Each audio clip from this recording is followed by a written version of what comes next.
अस्सलामुअलैकुम वरहमतुल्लाह। कैसे हैं आप सब? उम्मीद करता हूं कि आप सब खैर वाफियत से होंगे। तो एमए उर्दू क्लासेस में आप सभी का खैर मकदम है। दोस्तों, बहुत सारे लोगों का कमेंट आ रहा था, मैसेज आ रहा था कि मुझे बिल्कुल उर्दू नहीं लिखना आती, ना तो पढ़ना आती है, तो मुझे उर्दू लिखना और पढ़ना सीखना है। तो और अभी बिहार बोर्ड का जो एग्ज़ाम हुआ, इसमें बहुत सारे बच्चे जो 10th का एग्ज़ाम दिए थे, 12 का एग्ज़ाम दिए, उन्होंने मैसेज किया, कमेंट्स किया कि मुझे उर्दू लिखना नहीं आती, पढ़ना नहीं आती और 2-4 दिन में एग्ज़ाम है, क्या करूँ, कुछ बताया जाए। तो मैंने उन्हें जहाँ तक मुझसे हो सका मैंने उन्हें टिप्स दिया कि इस तरीके से तैयारी कर लो, ये पढ़ लो, वो पढ़ लो, इस तरीके से जो बताया उस तरीके से उन्होंने किया। तो अल्हम्दुलिल्लाह सबका अच्छा खासा रिज़ल्ट आया है, बेहतर रिज़ल्ट है सबका। तो फिर वही मैंने सोचा कि एक ऐसा क्लास कराया जाए जो बिल्कुल आसान हो और बिल्कुल शुरू से जो बिल्कुल फ्रेशर बच्चे हैं, जिन्हें बिल्कुल भी उर्दू नहीं आती है, बिल्कुल लिखना नहीं आता या ना पढ़ना आती है, वो एकदम आसान तरीके से लिखना और पढ़ना सीख सकेंगे। तो बिल्कुल आसान तरीका जो है, एकदम शुरू से एकदम नीचे से हमने क्लास शुरू किया है। इंशाल्लाह अब रेगुलर इस तरीके से क्लास चलेगा। और फिर इसके बाद ये तो बिल्कुल जिसको बिल्कुल नहीं आती है उसके लिए, फिर अभी 10th का, 12th का और 9th वगैरह सबका क्लास इंशाल्लाह रेगुलर तौर पर आता रहेगा। तो जिनको भी उर्दू पढ़ने की ख्वाहिश है, जो भी उर्दू पढ़ना चाहते हैं, लिखना चाहते हैं, उर्दू पढ़ने का शौक़ है, तो उन तक आप इस वीडियो को ज़रूर पहुँचाएँ, उन तक शेयर करें, ताकि इस वीडियो से, इस क्लास के ज़रिए वो फ़ायदा हासिल कर सकें। तो दोस्तों, आज हम इस वीडियो में उर्दू पढ़ने वाले हैं, उर्दू सीखने वाले हैं। ये पहला क्लास हमारा बिल्कुल शुरू से होगा कि दर्स नंबर 1 उर्दू पढ़ना लिखना सीखें। पहला दर्स है उर्दू पढ़ना लिखना सीखें। तो सबसे पहले उर्दू के बारे में जानते हैं कि उर्दू कब से है, कहाँ से है ना? इसकी थोड़ी-सी तारीख़ जान लेते हैं कि उर्दू 12वीं सदी के बाद, तकरीबन 12वीं सदी में उर्दू का इजाद हुआ था। और क्योंकि बहुत सारे मुख्तलिफ़ ममालिक से लोग जब एक जगह इकट्ठा हुए, तो आपस में बातचीत करने में बड़ी मुश्किल हो रही थी। तो उस वक़्त उन लोगों को एक ऐसी ज़ुबान की ज़रूरत पड़ी कि जो सब समझ सके और आसान हो, तो फिर उर्दू का इजाद हुआ था। उर्दू लफ्ज़ जो है, ये तुर्क ज़ुबान का लफ्ज़ है। जो ये आप उर्दू देख रहे हैं ना, तुर्क ज़ुबान का लफ्ज़ है और इसका माना जो होता है लश्कर के माना में आता है नी, फ़ौज। तो अब देखें इसमें कितने सारे लश्कर हैं इसके, है ना, कितने सारे हरूफ है। टोटल 38 हरूफ इसमें आते हैं, 38 फ़ौज के साथ है। तो ये उर्दू लफ्ज़ का माना ही आता है लश्कर के।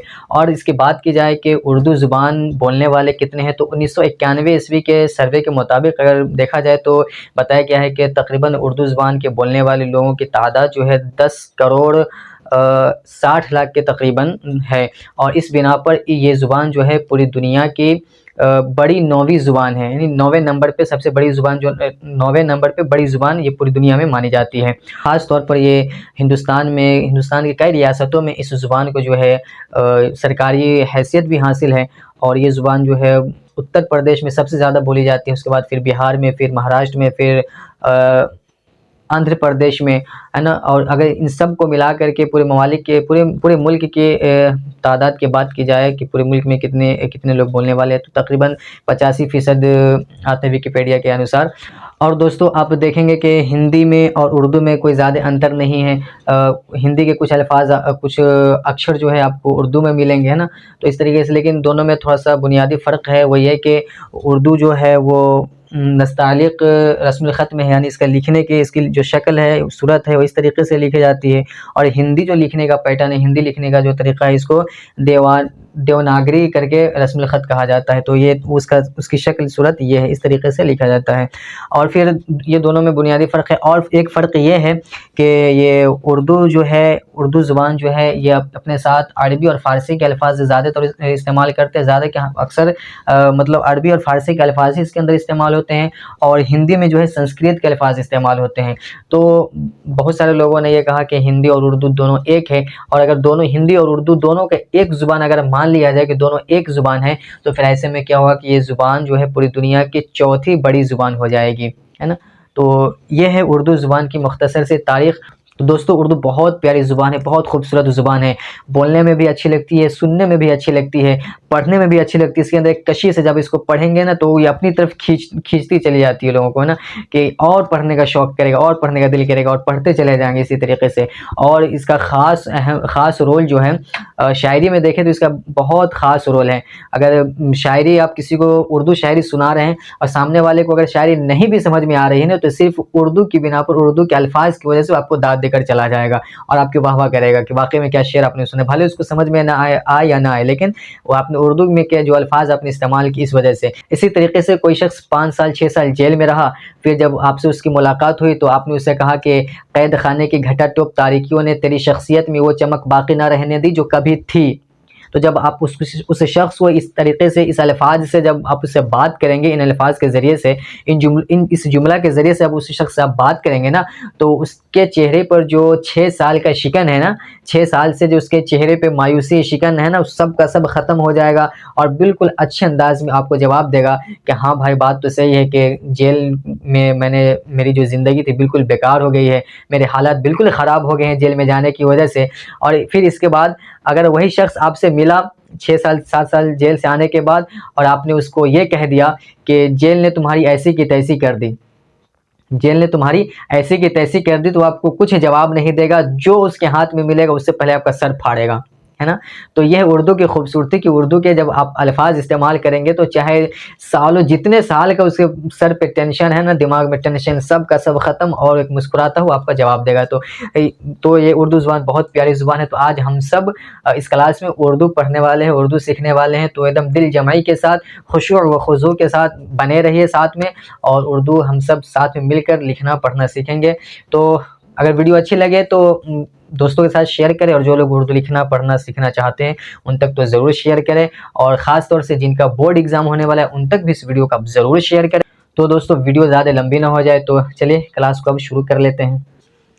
देखते हैं क्लास दर्स नंबर 1, पहला दर्स उर्दू पढ़ना लिखना सीखे। तो आइए उर्दू पढ़ना लिखना सीखते हैं। तो एकदम बिल्कुल शुरू से है, बिल्कुल आसान है ना। ज़हन को हाजिर रखिए और एक एक लफ्ज़ को, एक एक हर्फ को देखते चले कि कैसे क्या है। तो ये जो आपको लकीर दिख रहा है ना, इसको कहते हैं अलिफ। ये है अलिफ और ये है बे। अच्छा, एक चीज़ मैंने यहाँ पे, दो चीज़ मैंने यहाँ पे लिखी है, उर्दू भी लिख दिया है और हिंदी भी लिख दिया है, ताकि बिल्कुल आसान हो। उर्दू में प्रोनाउंसिएशन क्या है, उर्दू में उच्चारण कैसे हम करते हैं इस लफ्ज़, इस हर्फ का, और हिंदी में उसका उच्चारण कैसे करते हो, प्रोनाउंसिएशन हिंदी में क्या है, उसका तलफ़ुज़ हिंदी में क्या है इस लफ्ज़ का, इस हर्फ का। तो मैंने दोनों यहाँ पे कर दिया है। तो अलिफ जो है, अलिफ, इसको अलिफ कहते हैं और उर्दू में ये अलिफ ही है, और उर्दू में, हिंदी में ये अ आता है, हिंदी में इसको अ कहा जाता है। और यह है बे, बे तो बे, और पे तो ये जो है ना, आपको उर्दू उच्चारण, ये उर्दू के जिस तरीके से उर्दू में बोला जाता है सेम वही चीज़ है। और ये हिंदी में जो इसके जो उर्दू के हर्फ है जो हिंदी में बनेंगे, तो हिंदी में कैसे पढ़ेंगे वो इधर आपको हिंदी उच्चारण दिया जा रहा है। तो ये है पे, पे में नीचे में 3 नुक्ता आता है, बे में 1 नुक्ता, पे में 3 नुक्ता, और उसके बाद ते, इसको कहते हैं ते। ते में बीच में जो है 2 नुक्ता होता है, 2 बिंदु। और ये टे, टे इसकी हिंदी आती है ट। यह है से, यानी बीच में, से के बीच में 3 नुक्ता होता है, यानी 3 बुंदा। तो यह से, और इसकी हिंदी जो है स आती है। और यह है जीम, जिसकी हिंदी जो है ज है। यह चे, फिर ये है, नहीं ये है बड़ी है, यहाँ पे लिख दिया गया है बड़ी है, और इसकी हिंदी आती है ह। फिर यह है खे, और यह है, इसको हिंदी में कहते हैं ख। ये खे, इसको खे नहीं बोलना है, इसको हलक से आवाज़ आती है इसकी, खे करके। आगे है दाल, दाल उर्दू में बोलते हैं, और यही चीज़ हिंदी में अगर इसी हर्फ को बोलना होगा, हिंदी में यही हर्फ क्या आता है, तो ये द करके आता है। फिर ये क्या है दाल, दाल में आपको ऊपर दाल की तरह ही लिखते हैं डाल को भी, और ऊपर में छोटा सा तो बनाते हैं, ये जो तो है ना, इसी को छोटा सा जब ऊपर बना देते हैं तो वही डाल कहलाता है, और हिंदी में उसी को ड कहते हैं। और यह क्या है, जाल है, जाल को हिंदी में ज कहते हैं। अब ये चीज़ आप देखें, यहाँ पे भी ज है और यहाँ पे भी ज है, लेकिन एक फ़र्क है कि यहाँ पे बुंदा नहीं है और इसके साथ बुंदा है ना। तो इसको जा कहते हैं, जा, जाल, और ये ज कहलाता है, और यह है जा। तो प्रोनाउंसिएशन में नहीं, यानी उच्चारण में, बोलने में थोड़ा सा फ़र्क होगा, तलफ़ुज़ में फ़र्क होगा। ये ज कहलाएगा और ये जा कहलाएगा। और इसके बाद फिर ये है रे, इसकी हिंदी र है, और ये रे, बड़ी रे, ठीक है, तो रे, और ये है र। इसी फिर ये जे, और ये जे, और यहाँ देखें ये इसमें भी वही चीज़ है, जो यहाँ आपको ज है ना, वही ज ज, तो ये जे जो है इसको जे पढ़ना है ना, ज नहीं पढ़ना, ठीक है। फिर ये जे, उसके बाद फिर आता है सीन, यानी छोटी सीन, इसको कहते हैं छोटी सीन, ये छोटी सीन, और इसकी हिंदी आती है स, छोटी सीन, इसकी हिंदी आती है स। उसके बाद फिर इधर है शीन, यह है बड़ी शीन, यह है बड़ी शीन। तो इसमें क्या है, छोटी शीन में ये बिल्कुल खाली है, और बड़ी शीन में क्या है कि ऊपर में 3 नुक्ता है, तो इसको सीन कहते हैं और इसको शीन कहते हैं। तो दोनों का तलफ़ुज़ में फ़र्क है, उच्चारण करने में दोनों में फ़र्क आता है। उसके बाद ये स्वाद, इसकी हिंदी आती है सा, और दांती सा जो है सो। फिर इधर ज़ाद है, इसकी हिंदी आती है ज़ा, वही ये जो जीम का है, लेकिन बोलने में फ़र्क है, ठीक है।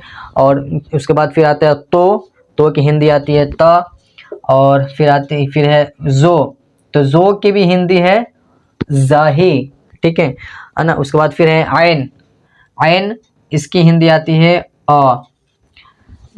इसकी भी आवाज़ जो है ना, इसकी अदायगी जो है पूरे हलक से होता है, इसको पूरे हलक से अदा करना होता है आयन, वरना आप कंफ्यूज हो जाएंगे अ में, ये अलिफ में और आयन में। तो इसका ना बोलने के अंदाज से दोनों ये फ़र्क समझ में आता है कि ये अलिफ है या आयन है, क्योंकि दोनों की हिंदी आपको अ ही दिख रहा है, ठीक है। तो बोलने के अंदाज से फ़र्क होगा, इसको आयन कहते हैं, पूरे हलक से इसकी आवाज़ आती है। उसके बाद फिर है गैन, गैन इसकी हिंदी आती है ग, और उसके बाद फिर है ये फे हिंदी है इसकी फ।